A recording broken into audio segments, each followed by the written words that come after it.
Hi, it's John and welcome to the channel. 5:19 a.m. May the 14th with the big blue mug of coffee. Hope you're having a great day today. I certainly am. Thanks for being here, and if you have subscribed, I do appreciate it. If you haven't, lots of people watch videos and don't subscribe. It's very simple.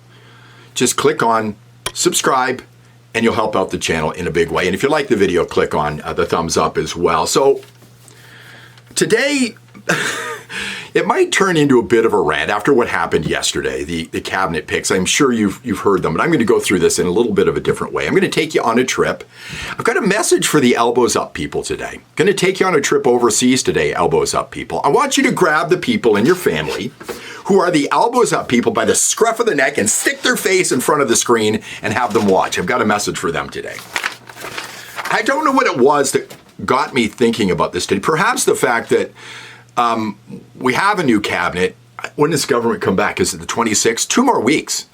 2 more weeks without an actual functional government here. The last time government sat was December the 19th. And it was October 3rd when business went on pause in the government because the Conservatives wanted documents regarding the Green Tech Foundation and where your money was going. Elbows up, people. We're never going to find out about that now. October the 3rd. October, November, December, January, February, March, April, May. What is that, 8 months? 8 freaking months. They're still spending your money, though, the government.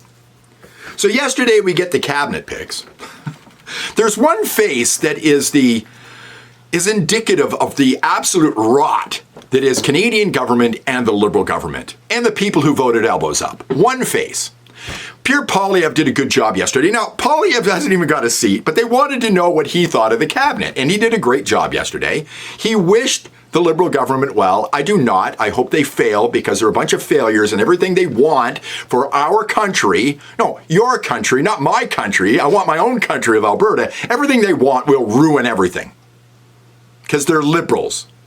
It's in their nature. But he came out and wished them well. Then he went through some of the cabinet picks. Let's take a look at a couple of them.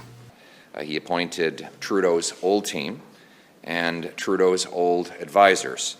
Chrystia Freeland, who as finance minister hiked capital gains tax and carbon taxes and massively grew our debt to the point where we now spend $1 billion a week on interest, stays in the cabinet.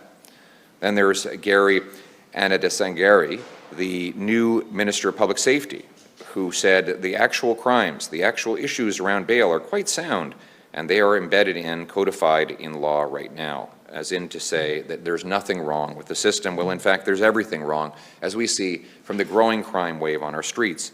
Then there's François-Philippe Champagne, Trudeau's Minister of Everything, who never really managed to do anything. Stephen Guilbeault, whose radical green agenda would shut down all future developments in our resource industry, is still the minister responsible for Quebec. I'm only a couple of minutes into this video, and I'm already going to go back on something I said a couple of minutes ago. There is one face that really stands out as being indicative of Liberal rot, and that's coming up in just a moment. But Poilievre went through a few people there. I stopped it at Stephen Guilbeault. Stephen Guilbeault still in the cabinet. Alberta hates Stephen Guilbeault. Stephen Guilbeault and Trudeau and the Liberal government and a lot of people in Mark Carney's cabinet are responsible for driving away $500 billion worth of investment in Canada over the last 10 years, more than $100 billion in Alberta alone. Danielle Smith, looking for an olive branch from Mark Carney, wants to work with the federal government. Here's a tweet from her after the cabinet announcements yesterday. Alberta's keen to work with the federal government to reset our relationship and repair the damage to Alberta's economy that has been caused by Ottawa's last 10 years of anti-resource legislation and policies. So then just in the same tweet, she says this: I'm very concerned the Prime Minister has appointed what appears to be yet another anti-oil and gas environment minister, Julie DeBruzen. Not only is she a self-proclaimed architect of the designation of plastics as toxic, But she is a staunch advocate against oil sands expansion, proponent of phasing out oil and gas, and for the last 4 years, she served as the right hand to former Environment Minister and militant environmentalist Stephen Guilbeault. Ladies and gentlemen, meet the new boss, same as the old boss. Mark Carney is even worse. He's Mr. Net Zero. Just further on down, this is a step in the wrong direction. I will continue to do everything in my power to negotiate a fair deal for Alberta with the new Prime Minister. Ladies and gentlemen, there's going to be no fair deal. No fair deal at all. Then Poilievre goes on. The number one face of rot in Canada and in the Liberal Party, here it is. Sean Fraser was the immigration minister who caused the immigration crisis, the housing minister who gave us the housing crisis, and now he's the minister responsible for addressing the Liberal crime crisis. It seems like he is the master at failing upward. Sean Fraser, the number one face of rot and incompetence in the Liberal government and your government in Canada, back with another job in cabinet. You got to wonder what this guy has on Trudeau and now Mark Carney. Some type of personal information that he keeps getting these jobs? Screwed up immigration, screwed up housing. Now let's make him the Attorney General and the Minister of Justice. What a stellar law career he's had. 3 years working in Calgary as an associate at Blake Castles in Grayton. Wonder how you can screw that up. Now, people often call for mandatory voting. I think they have mandatory voting in Australia. Correct me if I'm wrong. No, not at all. You don't want that. You should have to have an IQ above 70. Look at this. Joel Arts Paints. Raise your hand if you're happy to have Sean Fraser MP back in cabinet. This is the type of idiots we have voting in our campaigns that put the Liberals back in power. Unfreaking believable. And keep in mind, now, I think the numbers are right, 14 men, 14 women. Because of diversity, equity, and inclusion. It's back, folks. The woke has not disappeared. Why? Because it's 2015. The woke stuff is back, folks. It's not going anywhere. And you know what's really sad? I'm going to get to the elbows up people in just a moment. You know what's really sad? Everybody's looking at what's coming. And we need to look back again. Because we're never going to find out about all of the waste and corruption in the Liberal government. It's all going to get buried, just like that green slush fund. It's all going to get buried. Because the Liberals are in charge again. So, to the elbows up people, why did you vote for the Liberal Party?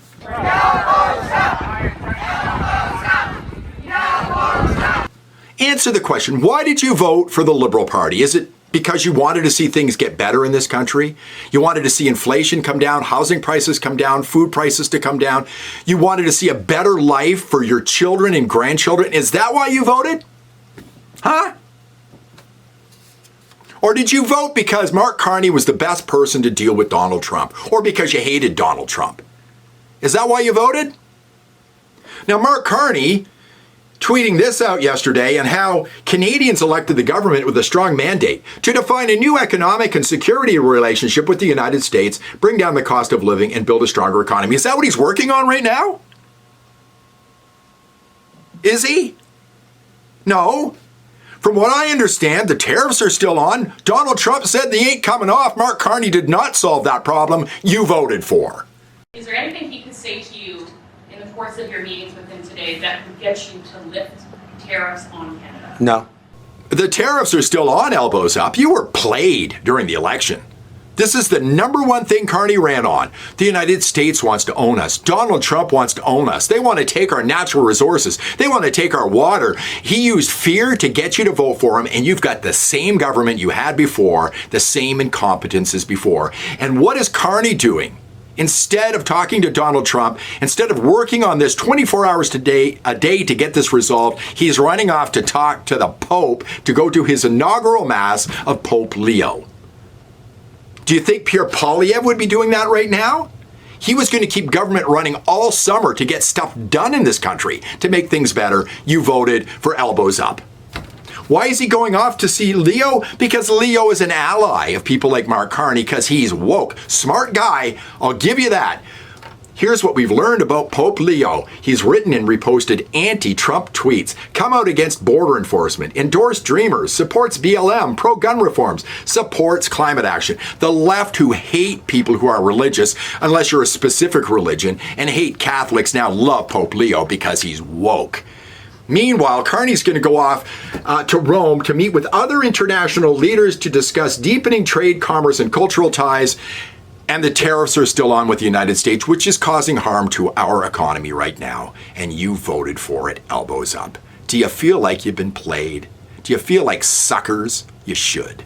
You voted for the wrong guy. And you got the same government, the same cabinet, the same policies. They're going to do us in over the next 10 years. People want Carney to succeed. Poilievre started his speech by saying that. I don't. I hope they fail. It's the economic ruin of your country. It's the economic ruin of Alberta if we don't get out of the country soon with an independence vote.